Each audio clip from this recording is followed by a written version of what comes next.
In January, we did my annual 31 Days to a More Effective Compliance program where we looked at one thing you could do each day. Well, we're back with the Compliance Tip of the Day.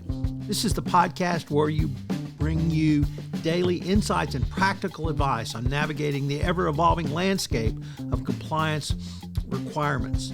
Whether you're a seasoned compliance professional or just starting your journey, my aim in this podcast is to provide you with a bite-sized, actionable tip to help you stay on top of your compliance game.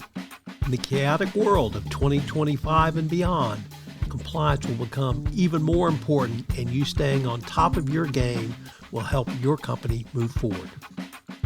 We continue our review of the COSO Corporate Governance Framework by looking at Component 1, Oversight and Lessons for the Compliance Professional. The COSO Governance Framework defines oversight as the foundation of effective governance and long-term value creation.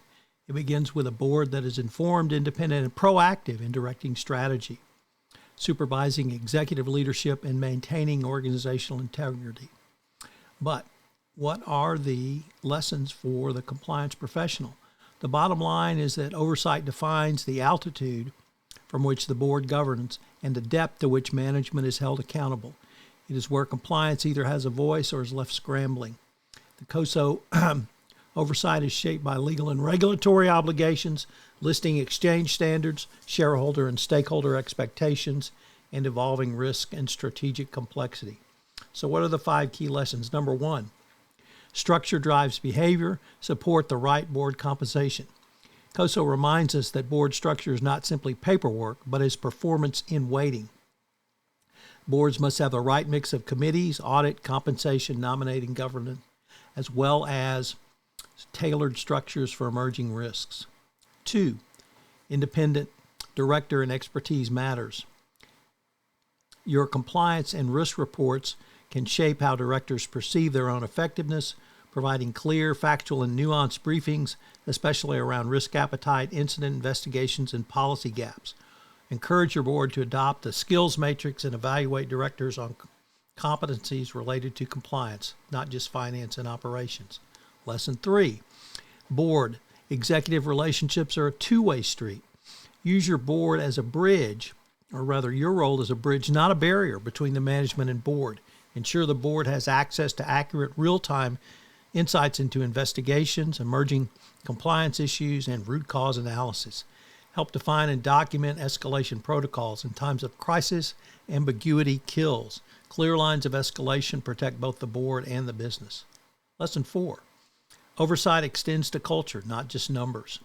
Start including culture indicators in your regular board reporting, hotline trends, employee engagement, training completion rates, and codes of conduct violations. You do not simply report metrics, rather contextualize them for your audience. Invite board members to participate in listening sessions or ethics town halls. Direct exposure to employees builds sentiment, including empathy and accountability. Lesson 5, shareholders are oversight partners. Prepare for transparency. Work closely with investor relations and legal to ensure your compliance-related disclosures are accurate, meaningful, and aligned with shareholder expectations. Don't wait until an activist investor demands it.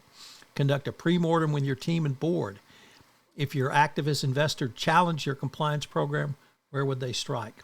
Fix that area first today. Oversight's a team sport, and too often compliance professionals think of board oversight as something that happens to you. But you can prepare for this. COSO's oversight component invites a flip of the narrative. We're not bystanders to governance. We are builders of it. So what are today's key takeaways? Number 1, expand compensation committees to include culture, diversity, and talent oversight. 2, increase use of executive sessions for confidential discussions. 3, policies to prevent overboarding, especially for sitting executives and CCOs. And 4, structured onboarding and offboarding for directors to maintain freshness and to avoid stagnation going forward. So you can see that the oversight function is critical, but the compliance role in that function is equally critical.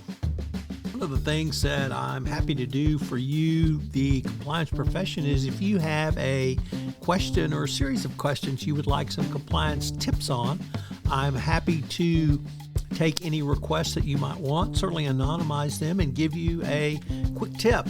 Either one quick tip or maybe a week's worth of quick tips. So if you have any tips you want about your compliance program, you can shoot me an email at tfox@tfoxlaw.com. This podcast was created and produced with the assistance of AI.